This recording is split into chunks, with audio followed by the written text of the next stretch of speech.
Within days, the Obama administration is set to end the arrangement under which the U.S. government oversees the organization that assigns and coordinates the Internet addresses that we all use every day.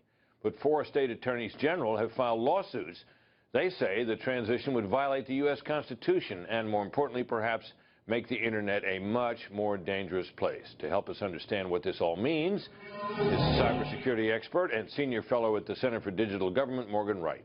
Welcome, Mr. Wright. Nice to see you, Thank you, Brett. Thank you, sir. Tell me, first of all, the organization that we're talking about that assigns these addresses and coordinates everything is called ICANN, I-C-A-N-N. What does that stand for? Internet Corporation for Assigned Names and Numbers. That's just a fancy way of saying Fox News actually translates to an IP address, a set of numbers, and they make sure when you type in foxnews.com that you go to foxnews.com. Right, and not someplace else, right? Yeah, and not CNN or anything like that, right? No, we wouldn't want that. But yeah. All right, so this is they're doing so under contract, this organization, with the U.S. Commerce Department. That's been going on for years, right? Yes, since about 1998. Any problems?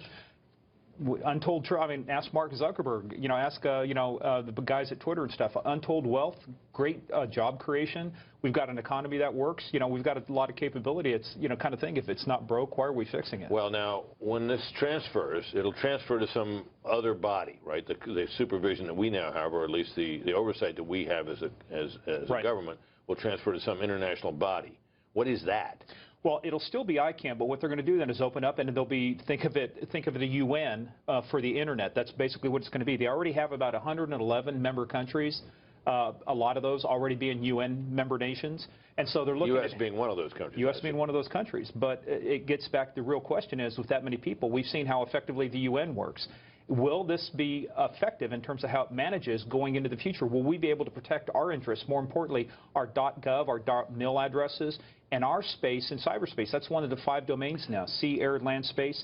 Cyberspace is where we'll fight the next. But other countries will not have any more access to these addresses in order to do any mischief than we have, right? That's unknown. I mean, that's what's one of the great unknowns about this, is because the coordination of this right now. Anytime you assign new addresses, you give out these new numbers. Eventually, it has to be signed off by the NTIA, by the Department of Commerce. What's the NTIA? National Telecommunications Industry Association. I think it's part of the Department of Commerce as well. So, so that's our government has to. That's our government. They say, it's fine, you can sign these things up, and when they do, then they create these new addresses, and then there's what's called a top-level domain server, and so when that happens, they create a record. It's the record of authority. It is what it is. It is absolute. It's the ground truth, and that's why we can trust that when we type in a domain name, a name of something, it translates correctly and takes us to the place. But more importantly, too, takes us to the place we want to go. But more importantly, for law enforcement, for national security, it means that we also have trust in those records, that when we do investigations, when we're trying to prevent things from happening,